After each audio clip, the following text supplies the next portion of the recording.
So welcome to CX Mastery 2, where we are going to completely focus on the customer, and we're going to look at how to turn the voice of the customer insights into action. We see a lot of companies having plenty of data, right? They ask their customers many questions and they get the answers, and often they don't know what to do with those answers. So we're going to spend some time in these following lessons looking at how can you really take those insights and turn it into action.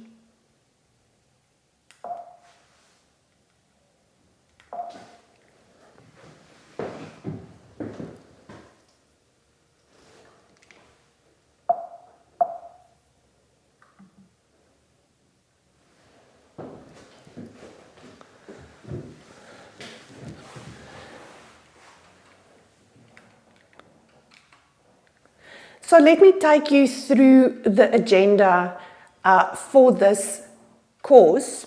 First of all, we're going to look at methods to understand and really connect with the customer. Then I'm going to show you some case studies of practical work that we've done. Then we're going to move into how you can really get into the mind of your customer.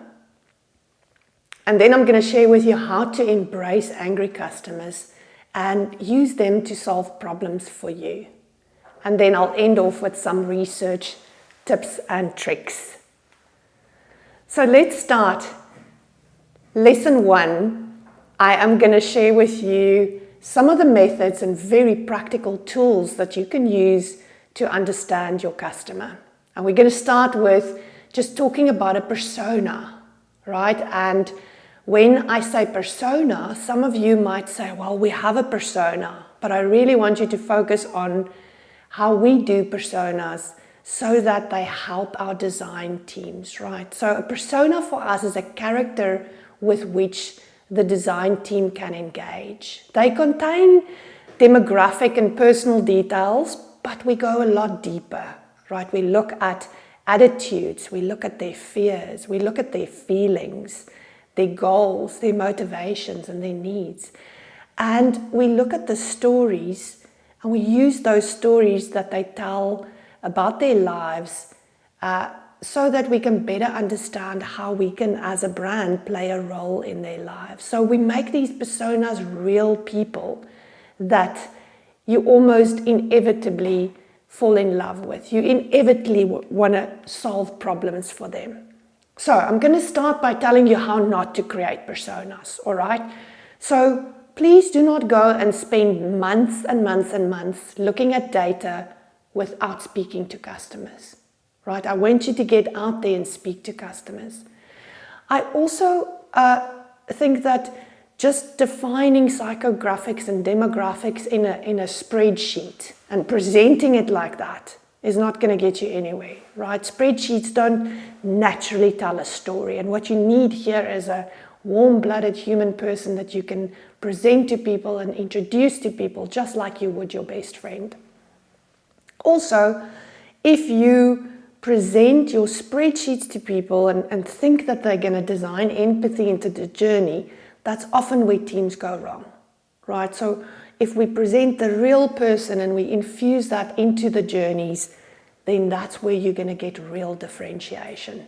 So for a moment, let's just look at the persona dimensions. And I'm going to take you through an example shortly.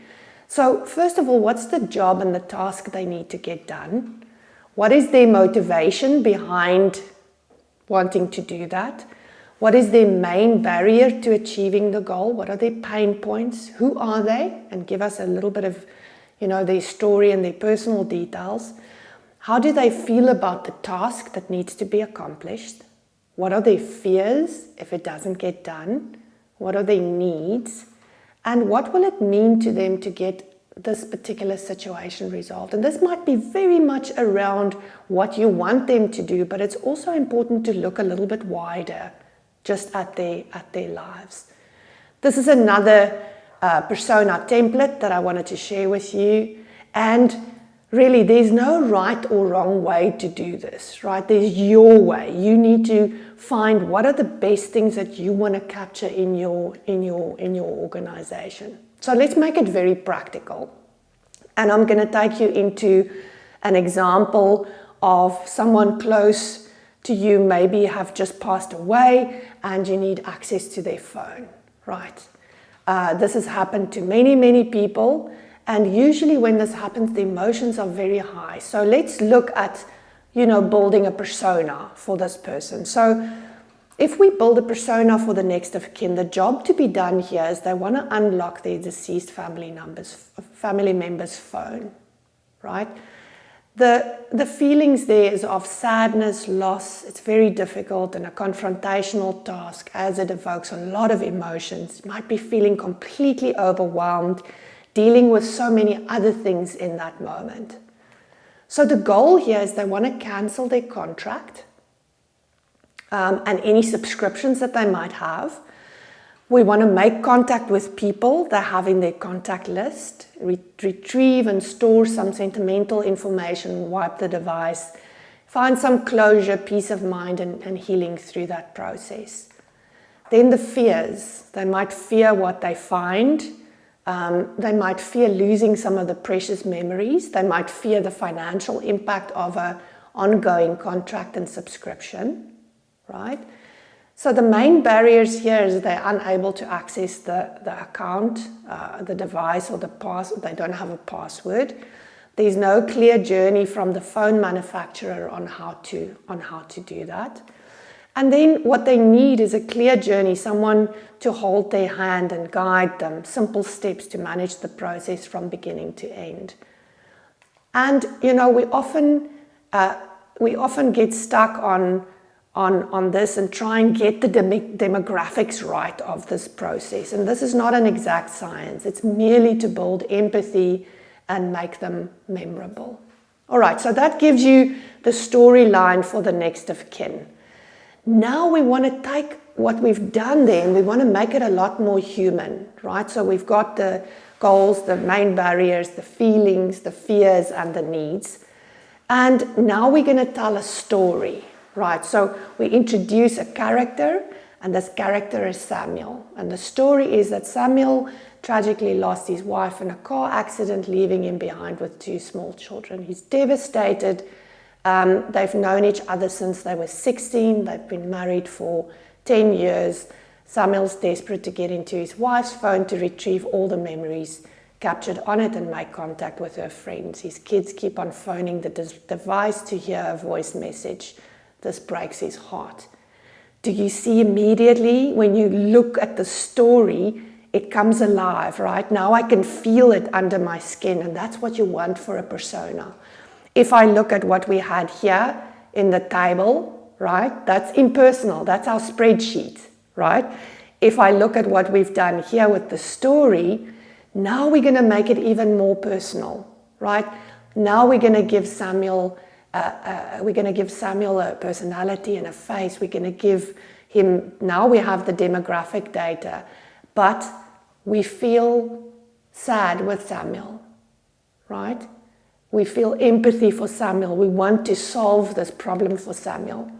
And that's really what's important in creating this persona, is that we bring empathy into this. This is an example of an empathy map where we look at, what are the challenges, what are the jobs to be done, what are the fears, what are the emotions, and what are the needs.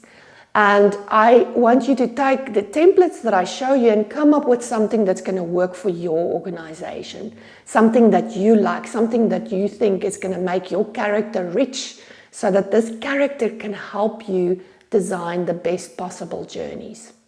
So let's look at why we need these personas, aside from just the design. So they really help the team get on the same page to develop empathy for a customer group. They also help us step in the shoes of different stakeholders to understand their needs and look at their tasks. What do they need to get done? They also help us discover the different ways people search for things, buy and use products and services, so that we can focus our efforts on improving the experience for real people and their real problems, not just what it looks like from a process perspective or from a systems perspective. Personas can really develop into shared empathetic descriptions of a company's customers and the target groups, right? So it's not just a female between the age of 25 and 35, right? That doesn't create empathy. That sounds like, we've packaged people to make them neat so that they're not messy. And then your personas can play an incredible role in telling stories. So they become the characters that's going to tell the stories that's going to really help your organization shift the experience to be caring and remarkable. Remember, I said spreadsheets and data, they don't change people. They don't help people shift to new places, but really stories and emotions help people shift, help people make better decisions. So I want to take you on a journey of a project that I worked on that was just incredible, right? And we had the opportunity to work for Kia, the car company, and we went on a journey and we created some personas for Kia. And the way we created these personas is we invited customers who recently bought cars and customers who had Kias for a long time. We invited them to a session. We call this co-design sessions. And we invited people from the dealerships where these customers bought the cars, and the dealership staff and the customers sat in one room, and we had these customers build little Lego models of what role a car plays in their life. And then they got to tell these stories about, how a car helps me take my kids to school in the mornings, how a car helps me as a salesperson. I'm a rep for a pharmaceutical company and it helps me get around. How, a car's enabled me to go and visit my mother who's in an old age home. So it was just incredible stories, and we recorded these stories on video, right? And then we harvested these stories. And we learned from these customers that it's not about the features of the car. It's really about what the car enables me to do. It's what the car means in my achieving my life goals. So let me tell you about Pearl. Pearl was one of the amazing Kia customers that we met. And Pearl was a young lady, and Pearl saved up to be able to buy a Kia. And she told us the stories of taking public transport, standing in the rain, waiting for a taxi or a bus, and how Pearl was motivated to have her own car. And for Pearl, a car was so much more than just getting from point A to point B. When we engaged with these Kia customers and with Pearl in particular, we asked them to map the journey with us, right? And we asked Pearl, what is the most magical moment in your journey? And the dealership staff believed that the moment when you walk into the dealership and you see this beautiful red bow on the car, that is absolutely the highlight of the journey. But what we learned from Pearl is that that was not the highlight of her journey. It was quite stressful because she's a first-time car owner. She is worried about, has my insurance kicked in on this car? She gets given a piece of paper to quickly sign more paperwork. She doesn't know what she's signing because she's trying to figure out how she's going to drive the car from where it's parked inside the dealership to out of the dealership without hitting the car, right? Then Paul told us that she brought her brother because he's much older and he's had, he knows he's much more confident driver because he needs to drive the car. There's no way she's driving this brand new car home, right? So we understood so much more about the journey of a first-time car buyer through the eyes and through the stories that Pearl told us. Pearl also told us that her most magical moment was when she arrived at her parents' home and she could show them that she's got a car, she's got freedom, she's got independence, and they were so incredibly proud of her. It was like arriving, she's made it because she's got her own car. And Pearl said to us her parents had the minister from the church there to pray for the car, to pray that this car keeps her safe, that whatever journey she takes, that she remains on the right path. And it was just so beautifully emotional to hear about this journey. Very different perspective as when we look at it from a process perspective, right? So we intimately got to know Pearl, and you can see the picture there on the screen of Pearl walking in the rain, and Pearl became now the main character in the story.